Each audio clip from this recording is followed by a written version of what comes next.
יצאתי לטיול שאין לו סוף, נשאב למציאות שמרגישה חלום, אף באיטיות לתוך האור, מבלי להביט לאחור.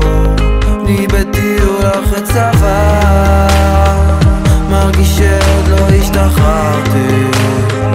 אני בטיול אחרי צבא, מרגיש שעוד לא השתחררתי.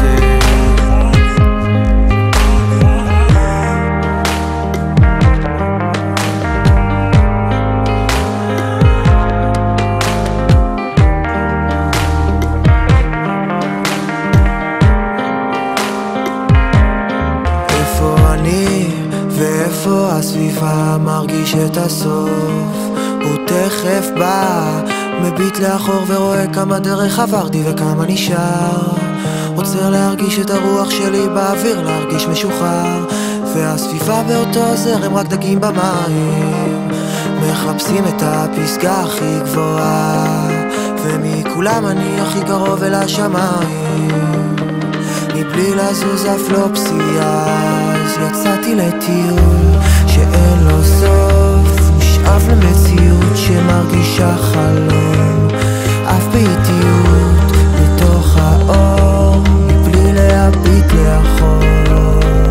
אני בטיול אחרי צבא, מרגיש שעוד לא השתחררתי. אני בטיול אחרי צבא, מרגיש שעוד לא השתחררתי. אני בטיול אחרי צבא אל מקום הרחוק, אתה רואה אותי מלמעלה וממשיך לצחוק. איך זאת התחלה? עכשיו היה פה סוף. מרגיש את הצבע שלך איתי רק כשהוחלף הנוף. כל זה אמיתי או חתיכת חלום? אני צועד אבל חוזר שוב לאותו מקום. המאפייה בחמישי שוב מוציאה חלות, עדיין מעגל, עדיין ישיבות, ובטיול הבא אתה בא, מה איתך בסוף? זה כרטיס כיוון אחד, אתה חוזר לפה. חלומות שלי השתנו כל הזמן שאתה בטיול, והחלום האמיתי הוא שתחזור ונשב. כמה זמן כבר לא היו לנו שיחות מהלב, אני יודע שאתה שומע וגם לא, זה כואב. האבל הוא אבן במסע, שווה את הגשם בשעות של הליכה. יצאתי לטיול שאין לו סוף, נשאב למציאות שמרגישה חלום, אף באיטיות לתוך